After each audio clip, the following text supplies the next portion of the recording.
주식은 사실 가장 좋아 보이는 거는 진입 시점이에요. 그 맨 위에 있는 차트가 MSCI 월드 글로벌 주식의 그 PER이거든요. 보시는 것처럼 올해죠. 올해 1월 1일에 31배였거든요. 역사 작품이 22배고 최근에 14배까지 떨어졌다가 지금 좀 올라와서 17배 정도거든요. 그러니까 단순하게 진입 시점에 밸류에이션만 넣고 보면 지금은 훨씬 올해 초보다는 훨씬 좋은 진입 시점을 가리키고 있어요. 이제 문제가 되는 게 매출이랑 기업이익인데 매출 같은 경우는 당연히 경기가 침체가 되면 좀 안 좋아질 수밖에 없겠죠.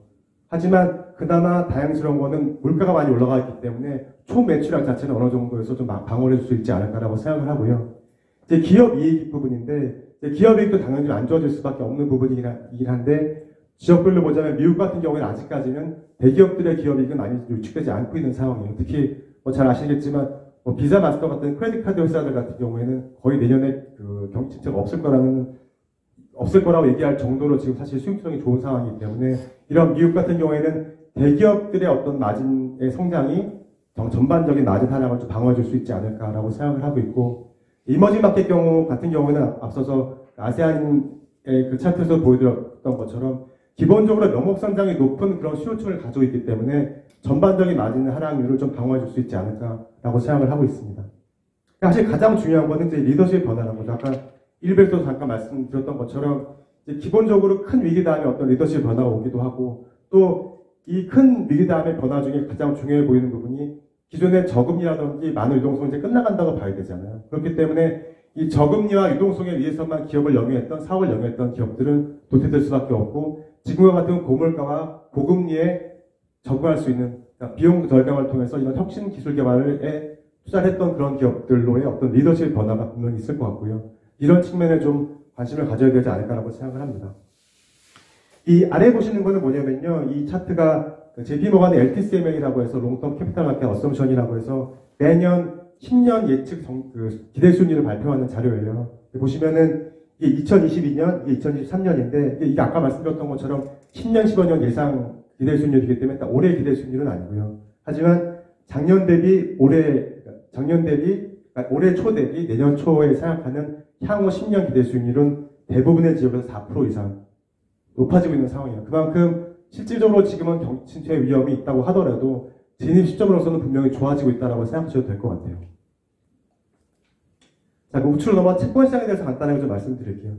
그 보시는 우측 상단에 있는 차트가 6대4 포트폴리오, 그러니까 주식 6, 채권 4, 6대4 포트폴리오의 과거 수익률을 약간 브레이크다운 해본 거거든요. 거기서 보시는 파란색으로 되어 있는 부분이 6대4 포트폴리오의 채권이 담당하는 수익률 부분이었어요. 보시는 것처럼 장기적으로 평균적으로 한 6.1% 정도 6대4 포트폴리오가 기록을 했었는데 실질적으로 그 40%에 해당하는 채권이 차지했던 수익률은 1%가 채 안 됐거든요. 그만큼 미국의 수익률 자체가 낮아져 있었기 때문에 그런 상황이고요. 근데 다행스러운 거는 잘 아시는 것처럼 각국의 중앙은행들이 최근 누구나 다 금리를 올렸기 때문에 그 덕분에 올해는 거의 채권 투자하시는 분들 채권의 실제 수익률만 놓고 보면은 40년 만에 가장 많이 하락을 했거든요. 연간 20%가 넘게 하락을 했었으니까. 하지만 그 덕분에 지금은 최근 10년 동안 가장 좋은 엔트리 포인트를 주고 있어요. 사실 그렇기도 하고 또 지금 거의 대부분의 아이비들도 가장 똑같이 같은 목소리로 추천하는 게 채권이죠. 그러니까 채권은 사실 지금은 어떻게 보면 좀 관심 있게 지켜보셔야 될 자산이 아닌가라고 생각을 하고 있고요. 또 한 가지 말씀드려야 될 부분 중 하나가 그 밑에 있는 회사채 시장인데 그 아래에 있는 차트가 뭐냐면요. 여기 파란색으로 되어 있는, 하늘색으로 되어 있는 게 그 투자 등급 내의 BBB의 비중이에요. 그러니까 다 아시겠지만 투자 등급에서는 BBB가 가장 낮은 등급이잖아요. 이 투자 등급에서 가장 낮은 BBB의 비중이 50% 이상 증가를 하고 있고 반면에 주황색으로 되어 있는 거는 투기 등급에서의 BB 비중이에요. 그러니까 투기 등급에서는 BB 채권이 가장 등급이 좋잖아요. 투기 등급의 BB 비중이 같이 증가하고 있는 거죠.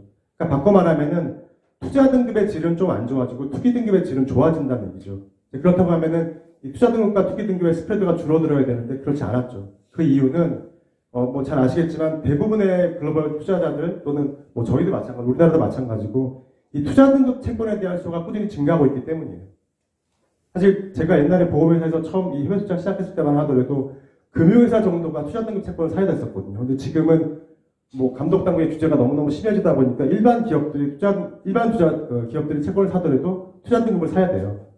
이렇게 투자 등급에 대한 수요가 꾸준히 증가하고 있다는 부분은 전반적인 회사채 시장에는 좀 긍정적인 부분이 아닐까라고 생각을 하고 있어요.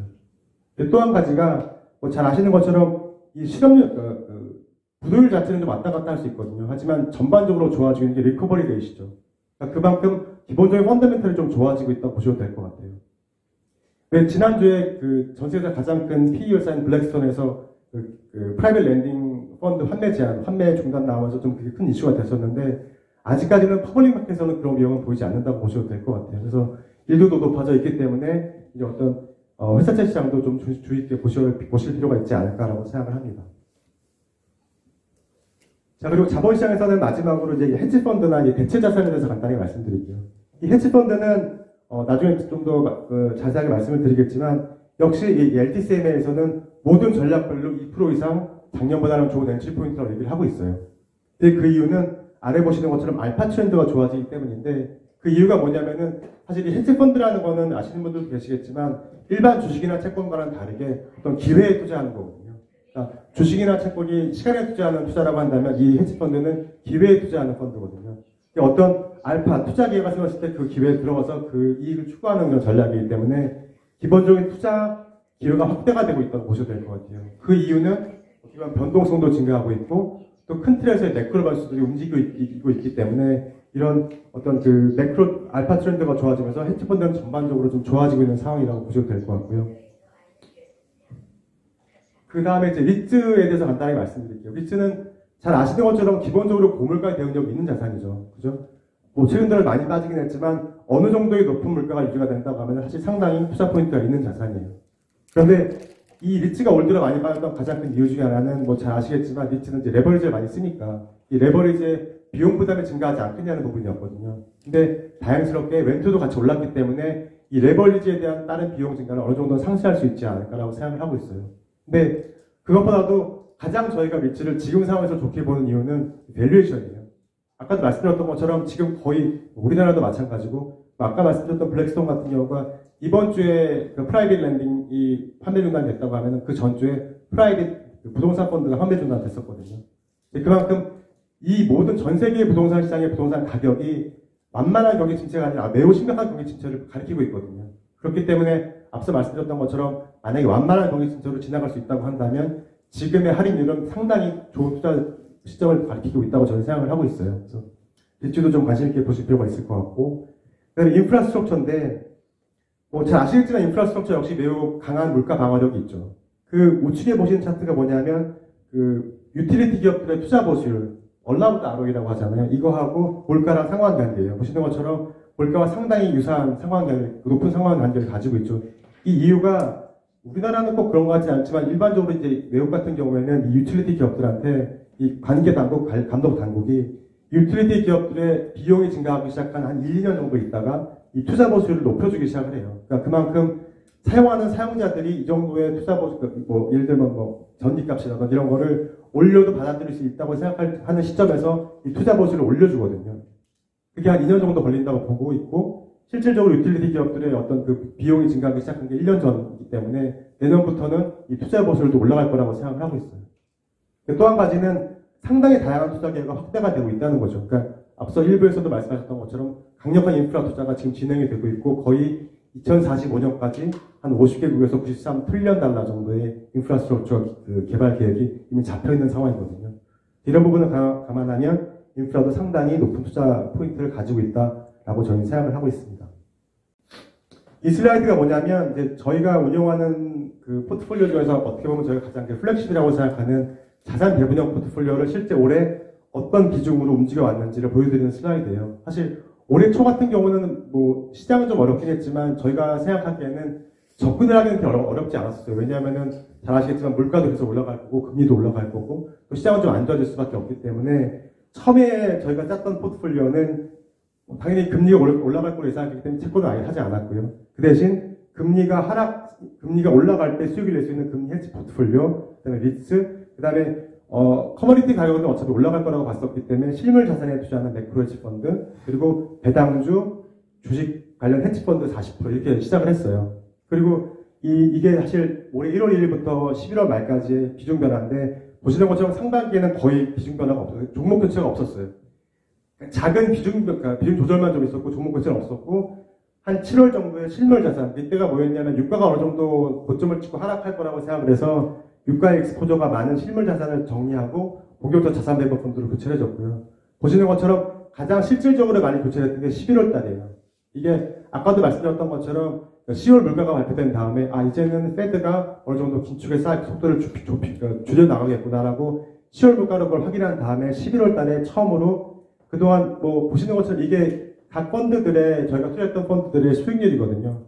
가장 저희 올해 수익률에 큰 기여를 했던 금리 해지를 다 정리하고 그 부분을 보시는 것처럼 채권 자산 배분형 펀드하고 멀티인컴으로 바꿨어요. 그래서 이게 여기에 있는 게 저희가 지금 투자하고 있는 6개 ETF의 비중들이고요. 그 옆에 있는 게 자산 군별로 한번 다시 비중을 계산을 해본 거예요. 그러니까 어떻게 보면 맨 마지막에 있는 표가 저희가 지금 시장을 바라보고 있는 스냅샷이라고 보시면 될 것 같아요. 그러니까 지금 저희는 아까도 말씀드렸던 것처럼 0%였던 채권을 한 18% 정도 증가를 시켰고요. 이거는 저희 연내 예를 들어서 올해 내년 2분기 정도에 미국의 페드가 금리 인상을 그만두면 좀 더 비중을 확대하고 만약 연말 정도에 피벗한다 그러면 좀 더 금리 인상을 비중을 확대할 거예요. 그래서 이거는 지금 18%지만 꾸준히 비중을 확대해 나갈 예정이고 그 다음에 그 아래에 있는 순주 주식은 저희가 5% 정도밖에 가지고 있지 않아요. 그 대신 방어주 그리고 맨 위에 있는 것처럼 주식 관련 헤지펀드를 한 40% 가지고 있어요. 이 헤지펀드들은 다음 페이지에 좀 더 말씀을 드리겠지만 기본적으로 시장의 하방을 완전히 방어하지 않지만 거의 대부분 방어하면서 상방에 투자할 수 있는 그런 전략이거든요. 그렇기 때문에 지금같이 어떻게 보면 변곡점이라고 할 수가 있죠. 시장이 언젠가 사실 저점이라는 거는 이미 지났을 수도 있고 내년 1분기에 올 수도 있겠지만 이 다가올 수 있는 변곡점에 대응하기는 가장 좋은 전략이라고 저는 생각을 해요. 그래서 주식 관련된 익스포저는 그렇게 주식 관련 헤지펀드를 많이 투자를 하고 있는 상황이에요. 그러니까 맨 우측에 보시는 자산 배분형 펀드의 그 자산별 비중, 배분 비중이 저희가 지금 딱 생각하는 시장에 대한 스냅샷이라고 보시면 될 것 같고 지금 만약에 포트폴리오 구성하신다고 하면은 한번 좀 검토하실 필요가 있지 않나 생각을 합니다. 그리고 한 페이지 넘어가서 헤지펀드에 대해서 좀 더 몇 가지만 말씀드릴게요. 사실 아까 1부에서 말씀하셨던 이충남 대표도 그 헤지펀드 듀딜리전스도 하셨고 헤지펀드 애널리스트도 하셨던 분이시기도 하고 또 사실 저는 이제 직장생활 처음 시작할 때 파생상품 트레이더로 시작을 했거든요. 그리고 보험회사 일반계정에서 헤지펀드도 꽤 오래 투자했었기 때문에 친숙하다기보다는 좀 좋아하는 자산이에요. 그래서 저희가 다른 자문사들과 가장 큰 차별점, 특징이라고 하면은 헤지펀드를 좀 가급적이면은 필요할 때 적극적으로 활용하려고 하는 특징이 있거든요. 그래서 저희가 왜 올해 헤지펀드를 투자해야 된다고 생각을 하고 또 어떤 헤지펀드 전략을 좋게 생각하는지를 간단하게 말씀드릴게요. 이거는 앞 페이지보다는 좀 더 중장기적인 그런 접근이라고 보시면 될 것 같고요. 이 왼쪽에 보시는 차트 4개가 뭐냐면은 이 JP모간의 가이드 투 얼터너티브라는 데서 이렇게 발췌한 자료인데 이게 물가의 국면별, 그러니까 맨 위가 고물가에서 물가가 상승할 때, 그 다음에 그 옆이 고물가에서 물가가 하락할 때, 이게 저물가에서 물가가 하락할 때, 이게 저물가에서 물가가 상승할 때 이 네 가지 국면에서 각각의 헤지펀드 전략들이랑 주식과 채권의 평균 수익률을 비교한 거예요. 보시는 것처럼 저물가에서 물가가 상승할 때는 당연히 경기가 좋아질 때잖아요. 이럴 때는 주식의 수익률을 헤지펀드들이 따라갈 수가 없죠. 하지만 그 위에 있는 것처럼 고물가에서 물가가 하락할 때 경기가 안 좋아지거나 침체 국면이나 경기 둔화 국면으로 지나갈 때 딱 지금 같은 국면이잖아요. 이럴 때는 보시는 것처럼 대부분의 헤지펀드 전략들이 주식보다 좋은 성과를 기록을 했어요. 그래서 저희는 올해까지는 올해도 마찬가지지만 내년까지도 헤지펀드에 대한 비중을 어느 정도 유지해 나갈 계획이거든요. 자, 그러면 어떤 헤지펀드 전략에 투자하는 게 좋을 것인지 저희 생각이지만 좀 그걸 말씀드리자면 보시는 우측에 있는 차트가 뭐냐면은 2018년부터 올해 11월까지 헤지펀드 각 전략별 연간 수익률 그리고 주식과 채권의 수익률을 같이 비교해서 위부터 솔팅한 그런 테이블이거든요. 보시는 것처럼 2019, 2020, 2021 같이 주식이 크게 올라갈 때는 헤지펀드가 절대 주식의 수익률을 따라갈 수는 없어요. 하지만 올해같이 시장이 안 좋았을 때는 보시는 우측에 맨 상단에 있는 것처럼 초록색으로 되어 있는 매크로시티 펀드가 6% 이상의 성과를 기록했잖아요. 이렇게 헤지펀드들이 주식이나 채권을 초과하는 성과를 기록을 할 수가 있는 거죠. 저 매크로시티 펀드라는 게 뭐냐면은 이제 매크로 변수에 투자하는 거거든요. 예를 들어서 통화나 커머디티나 금리나 이런 매크로 변수에 투자하는 거거든요. 그러니까 올해같이 금리가 한 방향으로 올라가거나 달러가 한 방향으로 강세가 가거나 유가가 최근 들어서 많이 하락을 했지만 큰 트렌드를 그린다고 했을 때는 수익이 날 수 있는 그런 자산에 선물에 투자하기 때문에 수익이 날 수 있는 전략들이거든요. 저희는 내년에도 굵직굵직한 그런 어떤 매크로 변수들의 변화가 있을 예정이고 또 변동성도 커질 예정이기 때문에 내년까지는 매크로시티의 전략에는 투자 비중을 가져갈 예정이에요. 그리고 두 번째가 에쿠티 헤지 전략. 보시는 것처럼 올해는 마이너스 수익률을 기록하고 있긴 하지만 아까 말씀드렸던 것처럼 저희는 사실 시장의 저점이 그렇게 멀지 않다고 생각을 하기 때문에 이 에퀴티 해치 전략도 어느 정도 가져가 볼 계획이에요. 그리고 그 밑에 있는 이벤트 리븐 전략 같은 경우가 사실 올해는 시장이 정말 한 방향으로만 하락했기 때문에 이 전략도 성과가 좋지 않았거든요. 근데 이 전략이 어떤 전략이냐면은 뭐 당연히 아시는 분들도 계시겠지만 뭐 기업이나 회사에 이벤트가 생겼을 때 예를 들면은 뭐 기업 측면에서는 IPO라든지 M&A라든지 아니면 심지어 기업 실적 발표 아니면 신규 프로젝트 발표 이런 걸 할 때 이 발표 전후에 그 기업의 주가가 저평가되어 있거나 고평가되어 있을 때 그 저평가도 고평가도를 투자하는 거거든요. 그러니까 고평가되어 있는 주식을 팔거나 저평가되어 있는 주식을 사거나 그렇기 때문에 2020년 한번 보시면은 물론 S&P 500이 16% 증가했긴 했지만 이 주황색으로 되어 있는 이벤트 리븐이 거의 9% 올랐거든요. 사실 이벤트 리븐 전략으로 나기 힘든 수익률이었어요. 근데 왜 그렇게 났냐면은 기억하시겠지만 2020년도는 초반에 그 코로나 팬데믹 봉쇄가 있었잖아요. 그렇기 때문에 거의 모든 자본시장 가격이 급락을 했다가 매우 빠르게 급등을 했죠. 그러니까 바꿔 말하면은 이벤트 리븐 투자라는 매니저들 입장에서는 크레딧 이벤트들이 거의 몰려들어왔다가 정말 빠른 시간 안에 정상화가 된 거예요. 그러니까 이벤트 리븐 전략의 매니저들한테는 가장 최적이었다고 볼 수 있는 거죠. 근데 올해는 어떻게 될 것이냐. 사실 올해도 뭐 내년에 정말 올해보다 더 큰 경기 침체가 온다고 하면은 얘네가 안 좋을 수도 있긴 해요. 근데 아까 말씀드렸던 것처럼 만약에 완만한 경기 침체 정도로 끝난다고 한다면 지금같이 주가가 쌓였을 때는 M&A가 증가할 수밖에 없거든요. 그렇기 때문에 저는 이벤트 리븐 전략도 올해 내내 내년까지도 좀 투자 포인트가 있지 않을까라고 생각을 합니다. 실제로 제가 올해 초에 그 만의 한국 대표에 있는 친구하고 저녁을 먹으면서 물어봤는데 만도 작년, 올해죠. 올해 초에서 올해 말까지는 매크로 시티 펀드를 공격적으로 마케팅을 하고 올해 하반기부터는 이벤트 리븐 전략을 마케팅을 하겠다고 하고 했었거든요. 그러니까 저희랑도 어떻게 보면 같은 방향으로 보고 있다고 보시면 될 것 같아요. 그리고 사실 이 헤지펀드는 잘 아시는 것처럼 전통자산이 아니다 보니까 기본적으로 포트폴리오 접근을 하신다고 했을 때는 포트폴리오 변동성을 전반적으로 낮추는 큰 역할을 해줄 수 있기 때문에 꼭 한번 관심 있게 지켜보실 필요가 있을 것 같습니다.